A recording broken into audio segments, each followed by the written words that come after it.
नाज़रीन, आपको याद होगा कि कुछ अर्सा कबल पाकिस्तान में एक वेव चली थी नामूस रिसालत के हवाले से। जब फ्रांस में गुस्ताखाना खाकों की इशाअत हुई तो पाकिस्तान की एक सियासी जमात तहरीक लब्बैक ने यहाँ पर शदीद एहतजाज किया और उस एहतजाज के नतीजे में हुकूमत पाकिस्तान से इसी PTI हुकूमत से तय ये पाया कि फ़्रांस के सफ़ीर को फ़लाँ तारीख को निकाल दिया जाएगा। अच्छा, उसके बाद जब वो तारीख सामने आई तो पाकिस्तान तहरीक इंसाफ ने इस चीज़ से यकसर इनकार कर दिया। उनका कहना था कि हम किसी भी सूरत में फ़्रांस के सफ़ीर को नहीं निकाल सकते, बल्कि ये जो तमाम वज़ीर इस वक्त, बिल्कुल मैं लफ्ज़ यूज़ करूँगा मुनाफ़कत,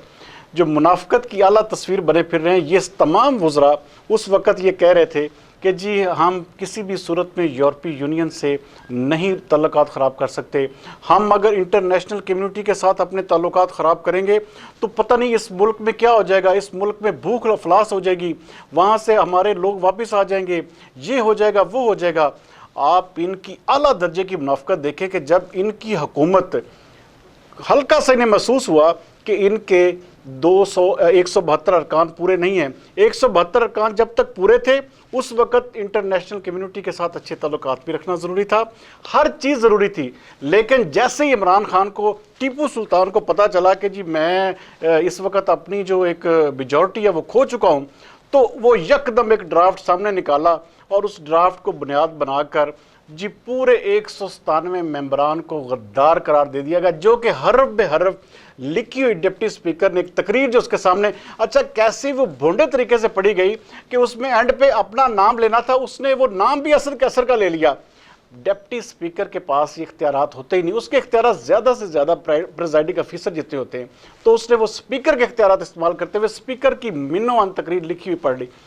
आप इनकी मुनाफ़कत का इससे भी अंदाज़ा लगा सकते हैं, इस टोले की, ये जो टोला इस वक्त हमारे, मैं तो अल्लाह का शुक्र अदा कर रहा हूँ कि ऐसे लोगों से हमारे मुल्क की जितनी भी जल्दी जान छूटे तो बेहतर है, क्योंकि इस तरह के मुनाफिक लोग जो रसूलुल्लाह सल्लल्लाहु अलैहि वसल्लम की नामूस रिसालत पर जब बात आई तो इन्होंने कहा जी कि हम किसी भी सूरत में ये नहीं कर सकते कि हम सफ़ीर को जो यहाँ से मुल्क बदर कर दें और सफ़ीर जो है वो यूरोपीय यूनियन के साथ हमारे तल्लुकात ख़राब हो जाएं। अब इन्होंने क्या किया कि पूरी यूरोपीय यूनियन को ये लोग गालियां दे रहे हैं, ये अमेरिका को गालियां दे रहे हैं, सिर्फ़ और सिर्फ क्यों कि ये सियासी शहीद बन जाएं और अपना एक सियासी बयानिया इस मुल्क में पेश करें और उसी सियासी बयानिए की बुनियाद पर अपना इलेक्शन लड़ें और ये जो अवाम, पाकिस्तान की भोली भली अवाम है, इनके जज्बात से खेलें।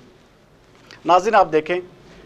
जो जो लोग पाकिस्तान तहरीक इंसाफ छोड़ते जा रहे हैं वो गद्दार बनते जा रहे हैं। इस मुल्क में अगर गद्दारी का यही लेवल है कि पाकिस्तान तहरीक इंसाफ को जो शख्स छोड़ देगा वो गद्दार होगा और जो पाकिस्तान तहरीक इंसाफ में होगा वो इस मुल्क का वफादार है, तो मेरे ख्याल में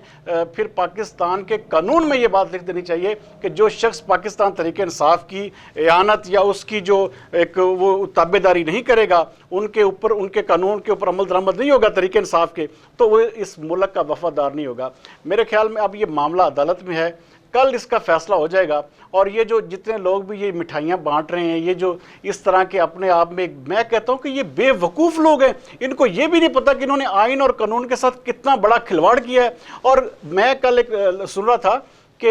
एक जवाद जो एक बराबरी पार्टी के सरबराह हैं वो कह रहे थे कि मैं देख रहा हूँ कि इमरान खान को या तो फांसी हो जाएगी या ये उम्र कैद हो जाएगी। तो ये हकीकत है नाजरीन, ऐसा होने वाला है इस मुल्क में, क्योंकि ये शख्स मेरे ख्याल के मुताबिक अक्ल से भी हारी हो चुका है। तो शायद बहुत जल्द इसका आपको नज़र आएगा कि ये जो आइन शिकनी है या इन्होंने इस मुल्क के आइन के साथ जो खिलवाड़ किया है। बहरहाल कल इसका केस का क्या फैसला आता है, इंशाअल्लाह ताला आपको मज़ीद आगाह करता रहूँगा। अगले प्रोग्राम के लिए सरदार अमीन जतोई को दीजिए इजाज़त। पाकिस्तान जिंदाबाद।